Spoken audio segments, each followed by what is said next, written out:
Hi everybody, LG here and welcome to r/ProRevenge.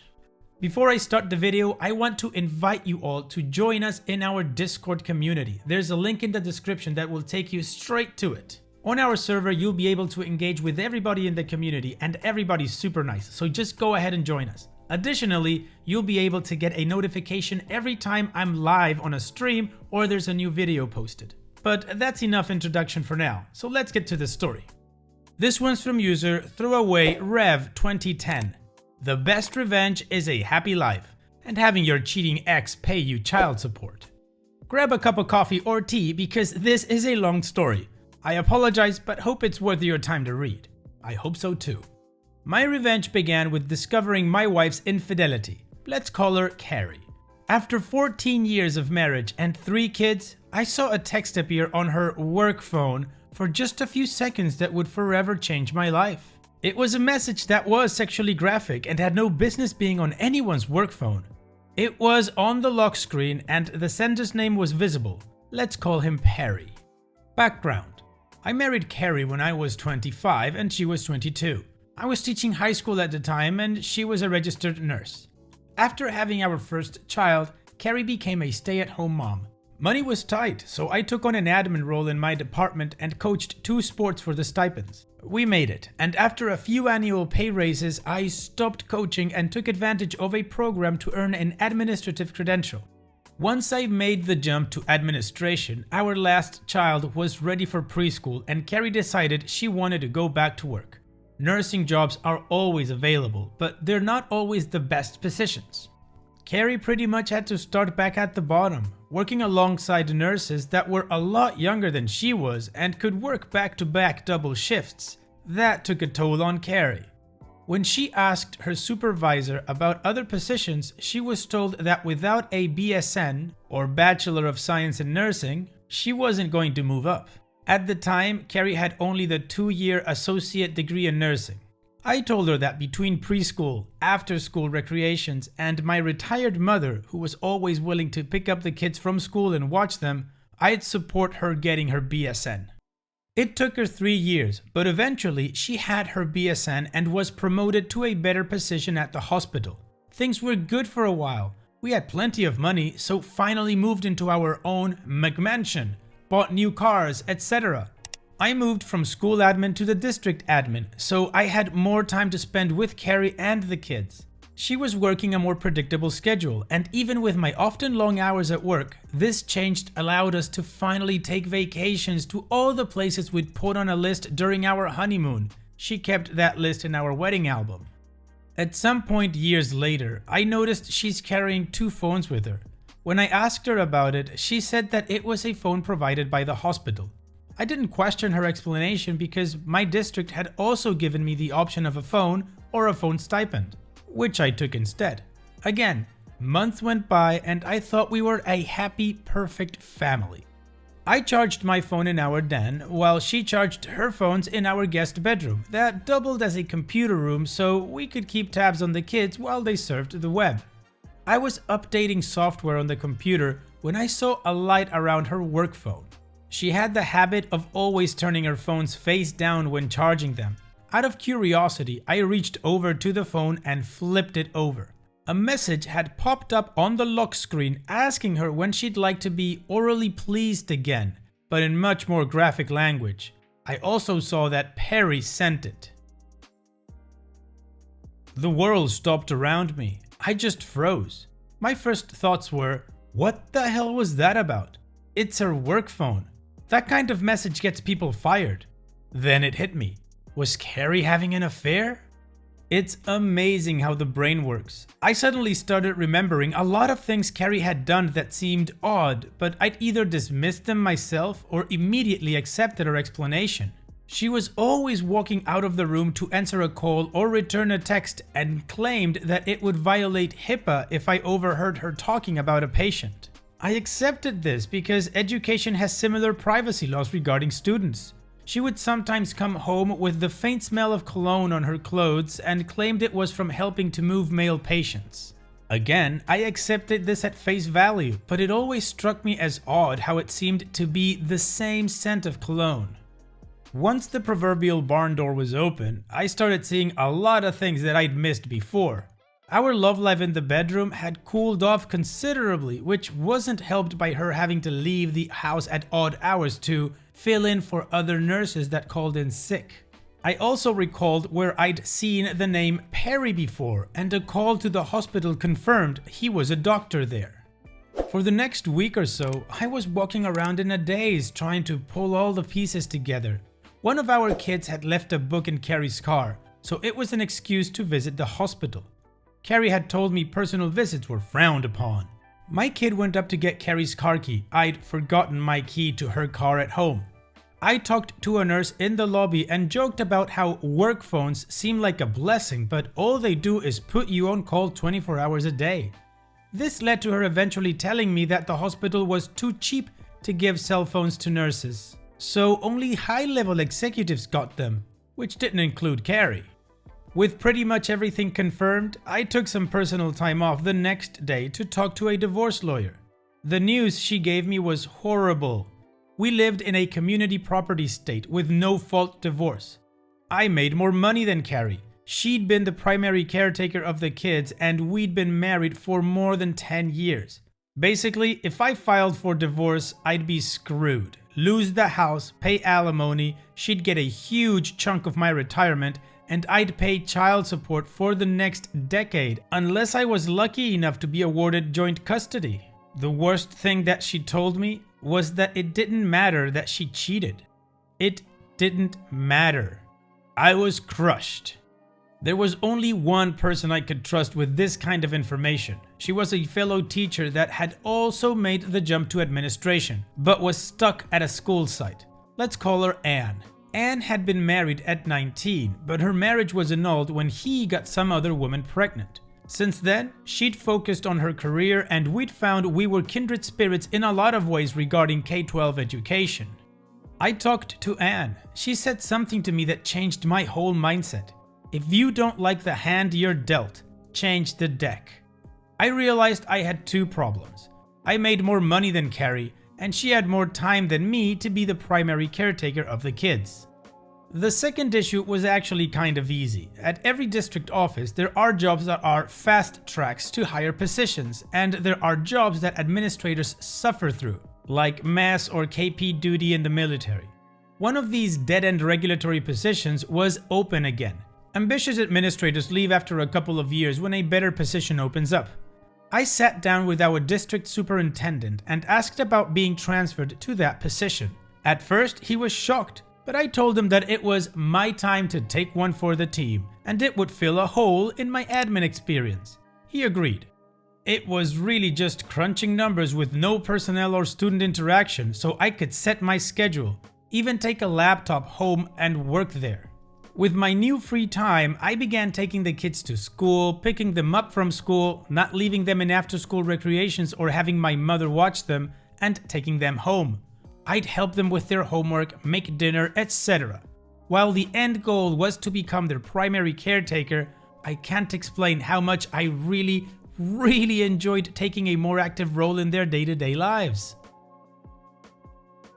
My salary hadn't been reduced, so I needed to find a way for Carrie to make a lot more money than she was in her current nursing position. I remembered Carrie being mad after she'd earned her BSN, and a supervisor told her, in the future, bachelor degrees will be worthless and everyone will need at least a master's degree. Carrie had worked hard to get her BSN, and that supervisor's comment pissed all over her hard work. I talked her into starting a Master's of Science in Nursing program. I told her that since I had a much more flexible work schedule, I would keep taking care of the kids. She was reluctant at first. Then I said, "You could have every evening free to study or go to class, whatever you want to do." I saw her eyes immediately light up, probably thinking that she could spend more time with Perry. To make sure she was actually completing her MSN courses, I paid her tuition and fees directly to her university. It was going to take her between 2 and 3 years to finish.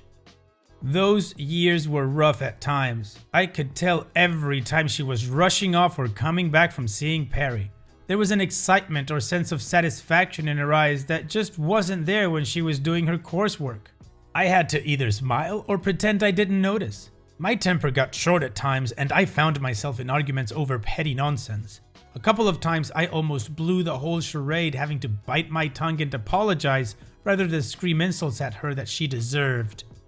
Anne remained my confidant through all of this. I recommended her for my previous fast track position and she joined me at the district office.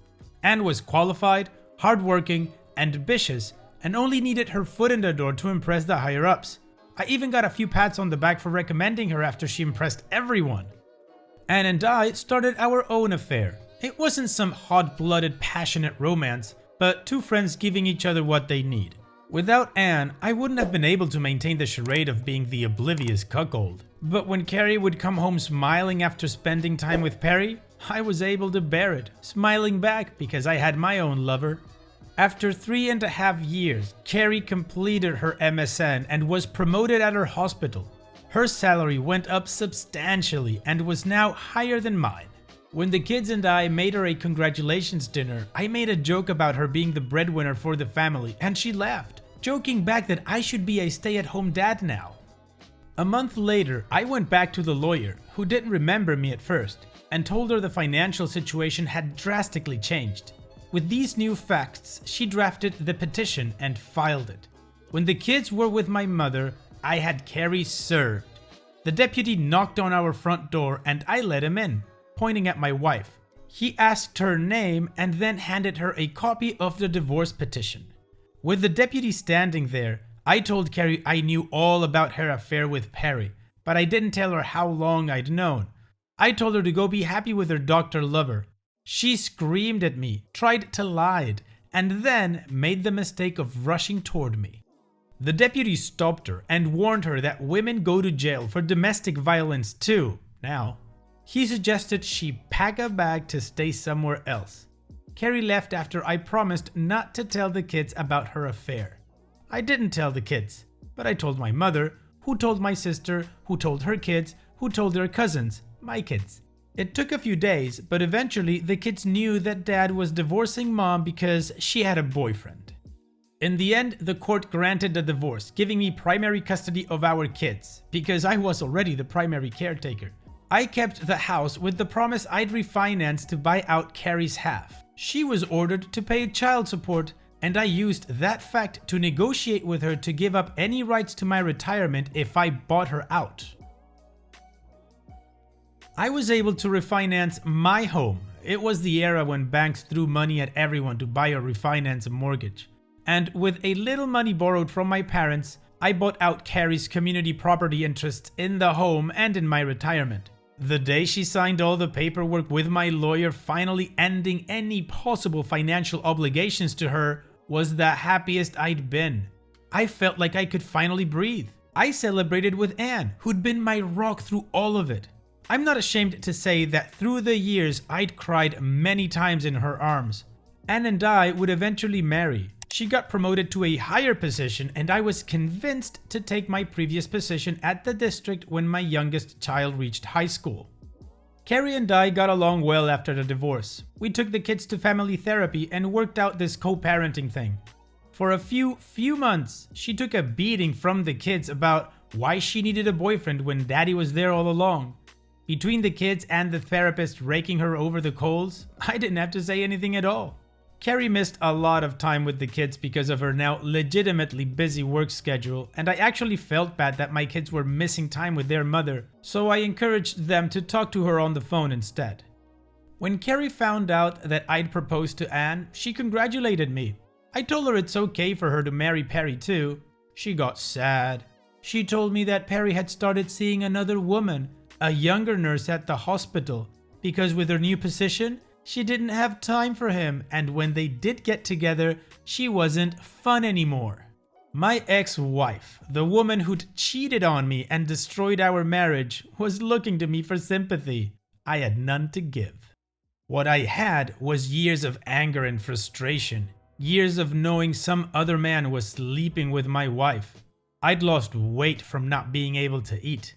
I'd suffered hypertension and had to confide in my doctor why it wasn't the stress of my job. I had to listen to my dentist complain about how I was grinding and listening to him tell me I'd need dental implants if I kept it up. There were times when I had to be intimate with Carrie to keep up the charade, fortunately infrequently, only to lie that I wanted to use condoms to remind us how we used to have sex when we were dating, or because I might have a bladder infection. Then go take an STD test anyway and wait for the results before seeing Anne again.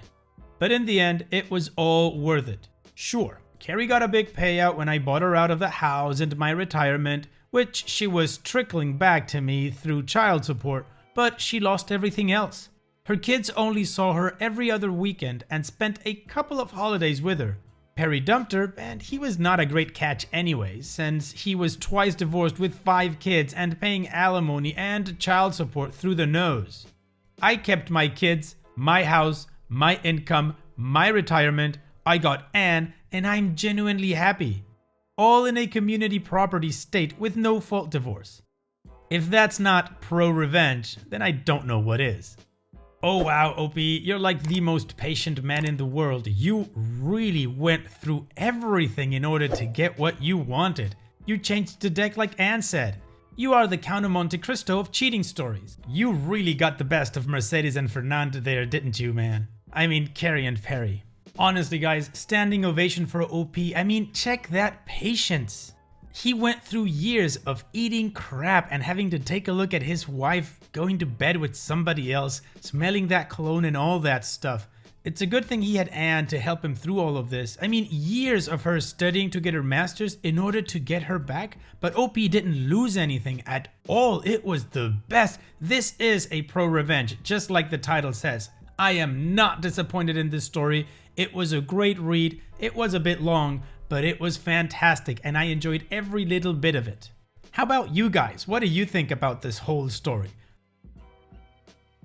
Let me know what you think in the comment section, and that's about as much as we're going to do on this video because it's already gone long enough. So I'm gonna ask you that if you guys did like this video, go ahead and give it a like. If you still haven't subscribed to the community, go ahead and click subscribe. And of course, don't forget to go to our Discord server where the community is growing every day. On it, you will always see the community being engaging and you'll always get all of my announcements when I go live on a stream or a new video is up and posted. You can find the link to Discord in the video description along with other links to my social media and other stuff that you might be interested in. And once again, I want to say thank you so much for taking the time to watch this video. It really means a lot to me that you do. And having said all that, I will see you guys in the next video.